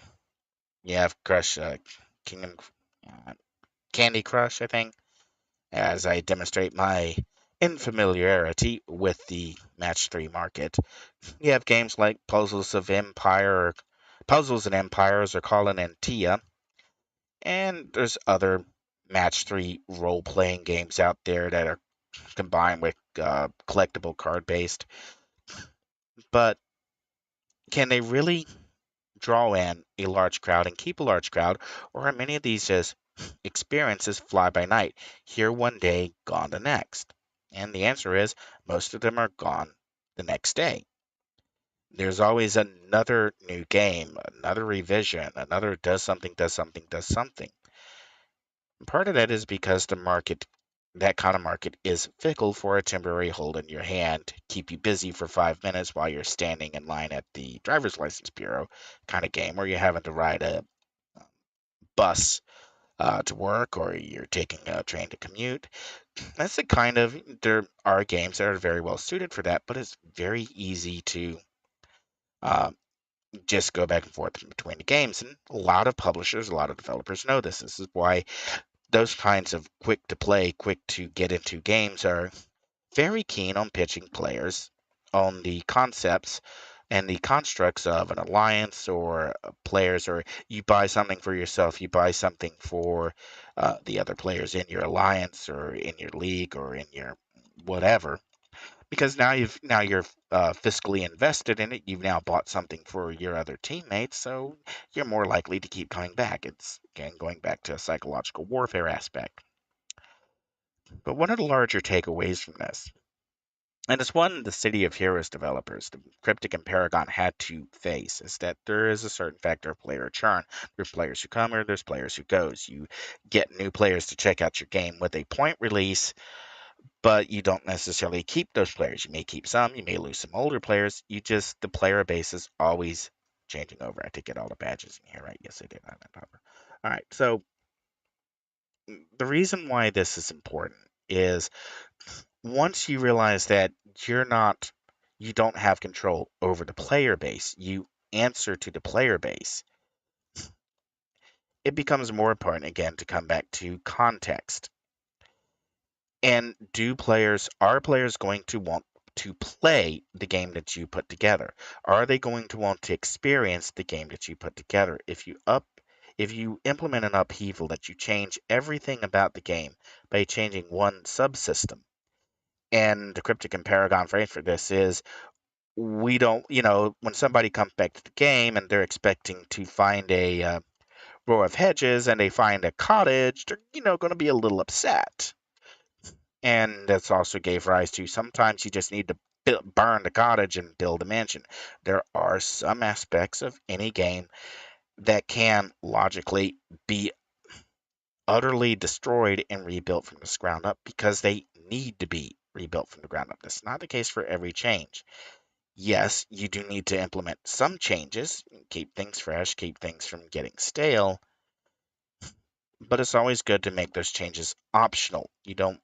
You want to give the players who are interested in that a way to get into it, but you don't want to force it. You don't want to force a massive change on all the players at once, because all that's going to do is tick a lot of players off, many of who don't have a verbal filter, who don't have an action filter, who aren't willing to sit down and try and calculate this out. Why did this not work? Why is this not working? How do we fix it? What's a good approach?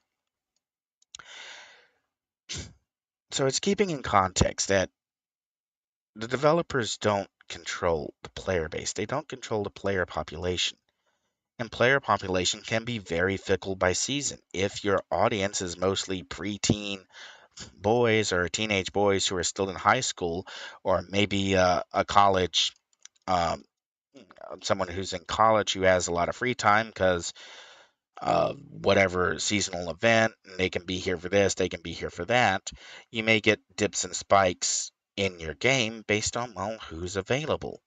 Well, in today's ever more growing connected internet world, it's easier to create. And we're seeing this in devices like the Steam Deck. The Galaxy just launched a G Cloud, um, the Nintendo Switch, where you're seeing the ability to play normal games, not just mobile focused games. The games that you would actually play on a desktop or on a console, just taking them with you because the computing power is finally there to realistically take it with you. You can now share more of those game experiences elsewhere. And this comes back to, again, lessons that Paragon and Cryptic Studios found out the hard way. Cryptic and Paragon were very proud of the work that had been done on the Master of Task Force requirements for, at the time, Statesman Task Force and Lord Recluse's Task Force. What they hadn't realized is that contextually, a number of active power sets required players to die to be defeated in order to make use of the full capabilities of the power set. Fire armor, its most powerful attack was Rise of the Phoenix, which required the player to be defeated. Dark armor, soul transfer, that required the player to be defeated for a massive, very powerful stun. When you have mechanics like that baked into the game, and then you set up the requirement that the player cannot die, you've now effectively eliminated entire archetypes from being able to participate in the challenge. Their power sets are not built around the concept of obeying this restriction.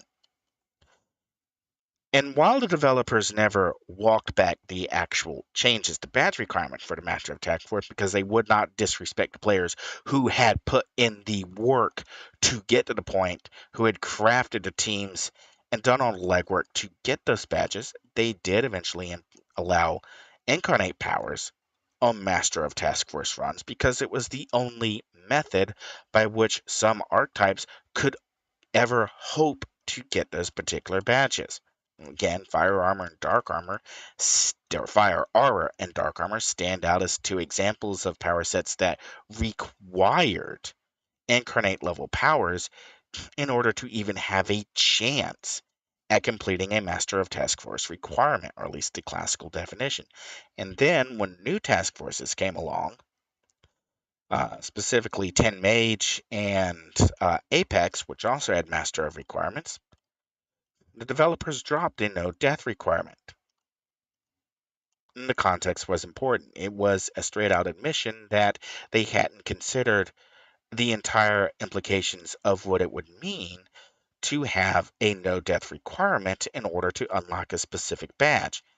They hadn't realized that implementing this kind of change or implementing this kind of restriction would actually restrict some players from ever being able to get that badge unless they could find a team that was willing to let the player door sit. That is, just sit at the mission door and do nothing because their character could not possibly be useful across the rest of the mission.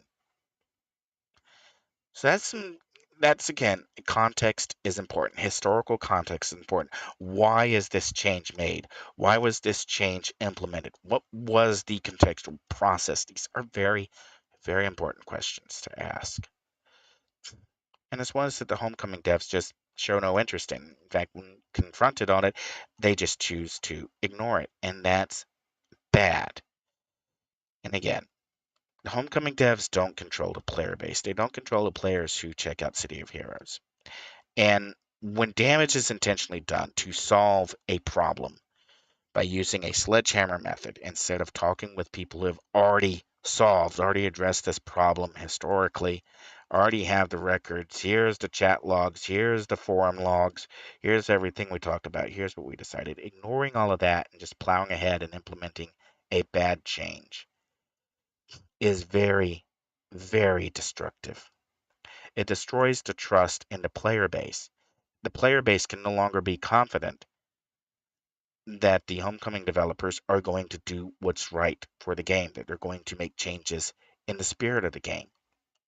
Developers who would previously have been willing to volunteer their time to help with Homecoming will no longer be as willing to invest their time, to invest their resources. Players who paid the money to keep the servers up and running may now think twice about, well, if they're just going to break the game, why am I paying money to keep their servers online? And I don't begrudge the Homecoming developers.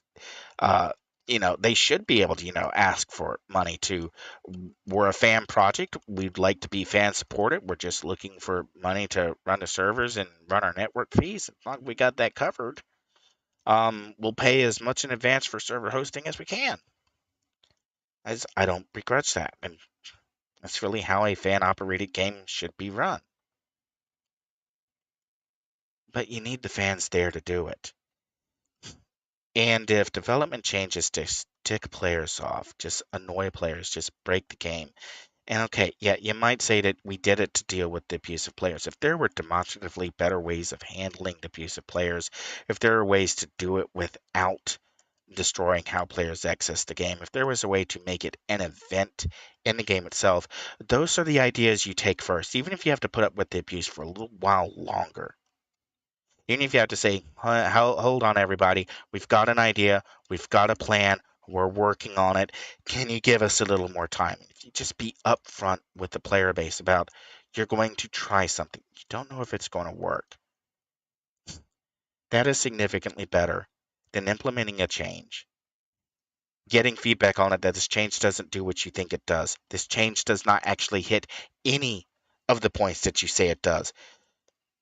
And one of the things you might be asking, well, why did I choose to? This sounds like the kind of thing where I would be showing in video all of these different problems with how the engine works. Why am I not doing that? Because again, I have a filter. I'm not willing to say that Cobalt, Arachne, and the other Homecoming developers implemented the aggro changes out of malicious behavior. I think they felt that they were pressed that they had to do something. They did the wrong thing. They took the wrong approach. That much is definite. But they felt they had to do something. And it didn't work. And it pissed off a lot of players. It ticked off a lot of people who may not ever log back into City of Heroes. It cost them developers who were contributing code, who I know have no intention of working with the Homecoming developers again. They've lost developer talent. They've lost people who had time to donate to work on making City of Heroes a better game. Was that worth it? No, no, it wasn't. It wasn't worth it to slag off and ignore the people who said, this is a bad idea, don't do it. It wasn't worth it to say, screw you, F you, we're doing this anyways. And that's really the part that I guess hurts the most is to spite a handful of players, or just to spite one player that they really, really dislike, they're going to screw over an entire player base. Again, the reason why I'm not demonstrating in video the problems with the aggro, the reason why I'm doing this during a badge run, is I realize that I am very angry over this, and I realize that a lot of other players are angry. And I know what my email box look like, and I know what my Discord messages look like, and I know what I'm hearing, and I've seen the post on Reddit. Maybe I can give you some answers. And maybe I can stop internal discussions from happening. Maybe I can get the Homecoming devs to go, there's a forum where you can go and post your ideas. We can talk about them, discuss them before you actually start to write code, and maybe we can avoid you making critical mistakes again. That's the whole point of having an upstream beta. That's the whole point of having a server that other people play on before you actually make changes so that they can look and go, oh, this doesn't make sense. Did you really want to triple the incoming damage cap? Yeah, now I'm doing McMallister from OC Remix. Good luck figuring out that reference. Anyways, but again, that's why I decided to do this during a badge run and why I wanted to start with the psychological warfare. Because I'm not an unbiased observer. I'm someone who has spent literal years now crafting and refining builds for myself and other players to help them with the hardest challenges that the game can offer, to give them the solutions on how to make a character that is unplayable playable, and how to help them enjoy the game. And then to have somebody come along and in the name of fighting and abuse, in the name of by immersion, completely upend it and ignore all advice on how to actually solve the quoted underlying problems, to conflate problems together, and then to see people who discard advice because it was mean, because they had a bad attitude. Well, I agreed with what he said, but I just didn't like the way he said it. Yeah, you really want to piss me off. You really want to get me to just drop the hammer. That's how you do it. pay attention to what I say. And again, I've given you the outline. If you don't like how I'm saying this, transcribe it. Write it out in your own words. And then look at it again and think, do I actually agree with this guy? What's his motive here? Does he just want his farming characters back?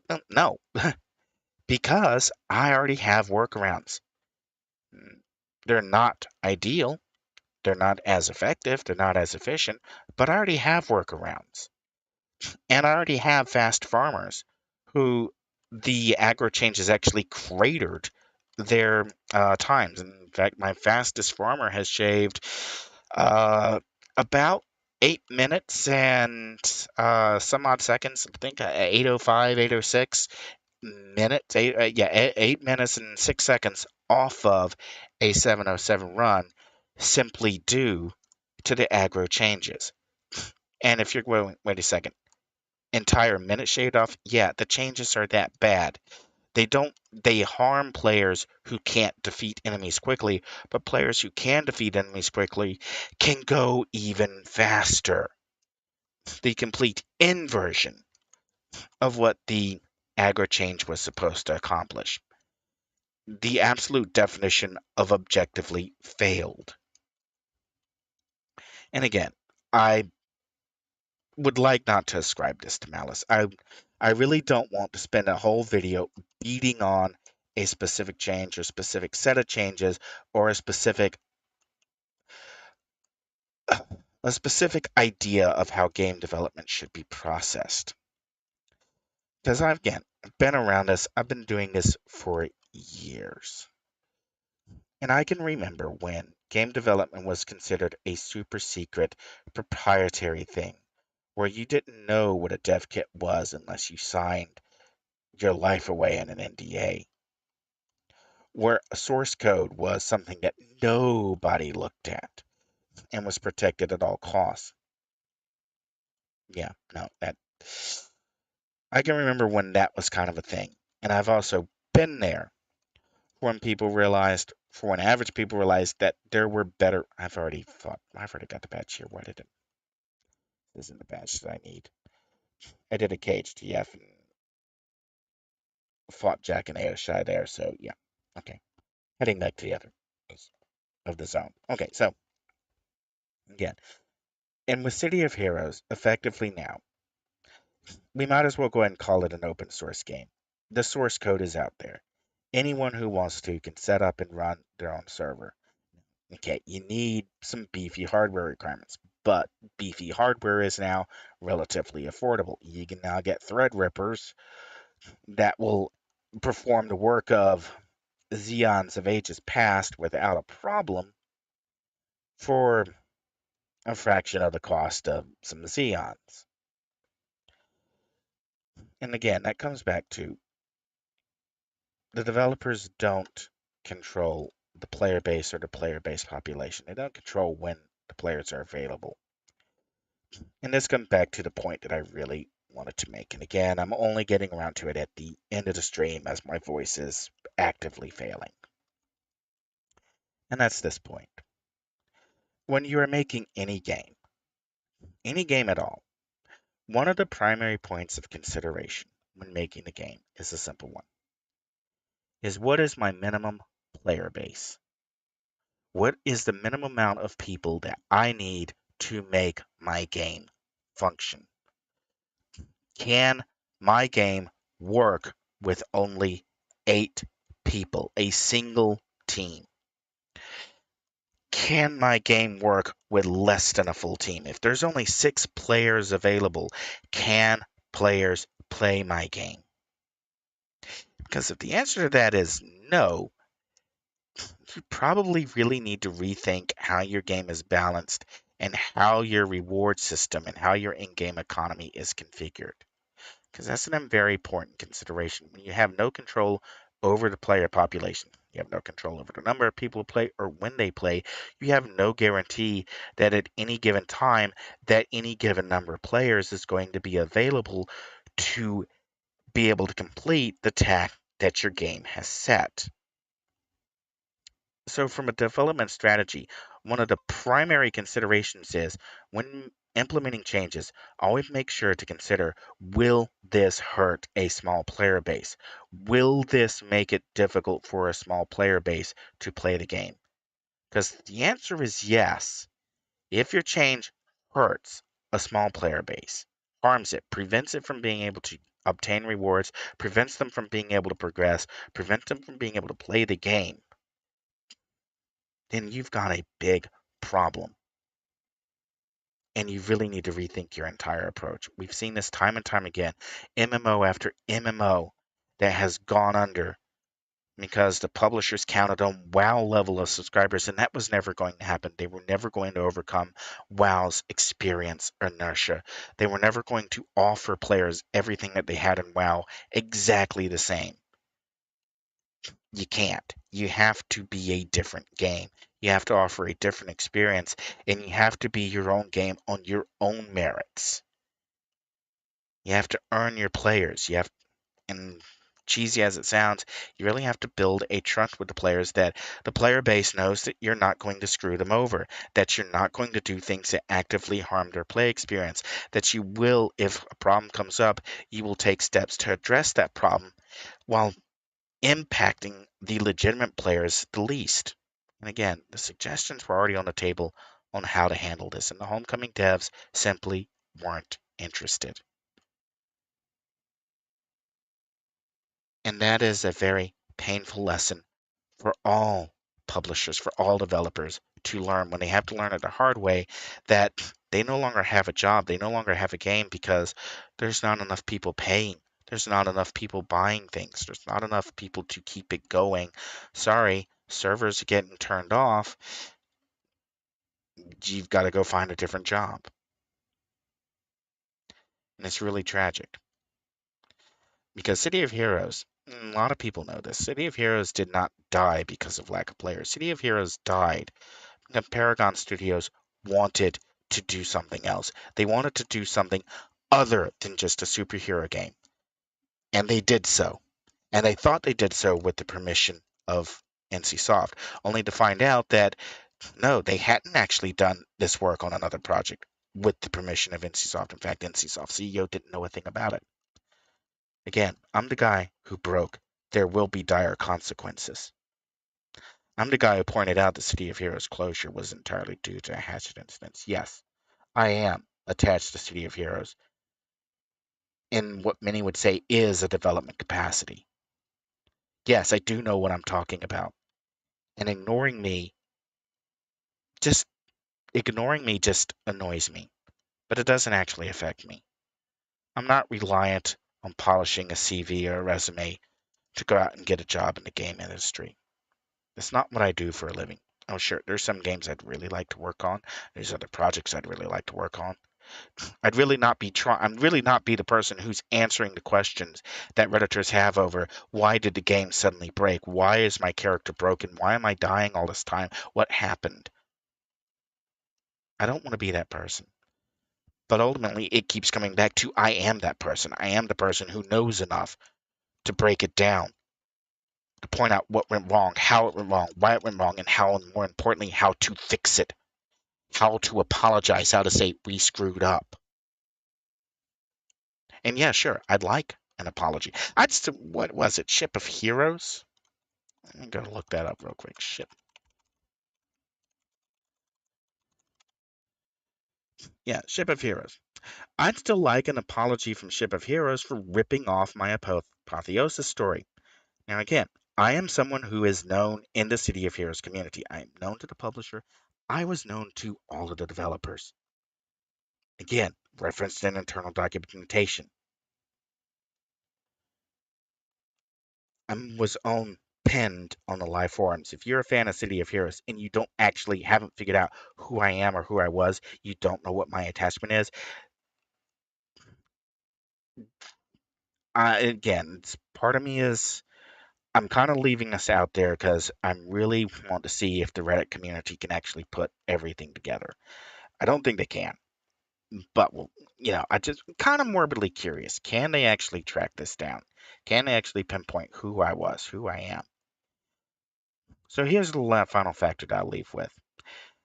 Shortly after City of Heroes closed, the national, what is it? NaNoWriMo, National something something right. Basically, you write a novel in a month. There has to be a certain words. And I was going to internet challenge, and I was going to write a follow-up to City of Heroes, set in a world called Apotheosis. And I made chapters and outlines of what I was working on available to other players in the City of Heroes community because I intended to directly reference those players in the story to give shout outs to them. They were people I played with and wanted to, City of Heroes was a big part of our life. It was a big part of what we grew up with. It's a big part of we are the heroes. We are the dreamers. And then shortly afterwards, long after NaNoWriMo has gone out and the chapters are available and the dates, the change logs are clearly available in Google Drive, Ship of Heroes comes along and, oh, hey, Apotheosis, ship in space with different zones. Why does it look like they just borrowed my manuscript? Oh, yeah, they did. Didn't even credit me. You might be going, wait, why are you bringing this up now? Because one of the things I would dearly like is I'd like an apology. I'd like an admission, credit a story to currently Aurian Archive. That's not the name I was using back then. But I would find it very difficult to believe that someone who, or a group of people who claim to be working on a spiritual successor to City of Heroes, could borrow the story of another City of Heroes player and not know that they had not credited the person who had written the outline and written the manuscript and already published some chapters. Kind of disgusting. But again, I'm kind of leaving this here at the end because it's another piece of the puzzle for the Redditors who, well, just love to figure out everything. It's who is this? Who could that be? What was their relationship? What name should we be looking for? Well, that's the information that I'm going to give. I don't expect anything to come of it. I don't expect anything to change at Homecoming either. Because if you're egotistical enough, if you're deranged enough to ignore advice and implement a bad change that you know is a bad change, what else are you going to do? What more destruction are you going to wreak? What more damage are you going to cause? How many more people are you going to tick off deliberately? How many times are you going to have to shut down your Discord server? What are we up to now? 7? Because players are howling about the changes that you made? 2 simple words. I'm sorry. Very easy to say. Just say, I'm sorry. Screwed up. We didn't think this through. We didn't act the people who knew better. In fact, we ignored the people who knew better. We just wanted to screw them over. Be honest. Be upfront. Gain back some of the respect that the player base offered you to begin with. Again, you don't answer to me. You don't have to. Because I don't change. I really don't. I like to think that I'm just a rock, a dying rock, but a rock. I'm an archive. I'm an archival history that you probably didn't want to hear.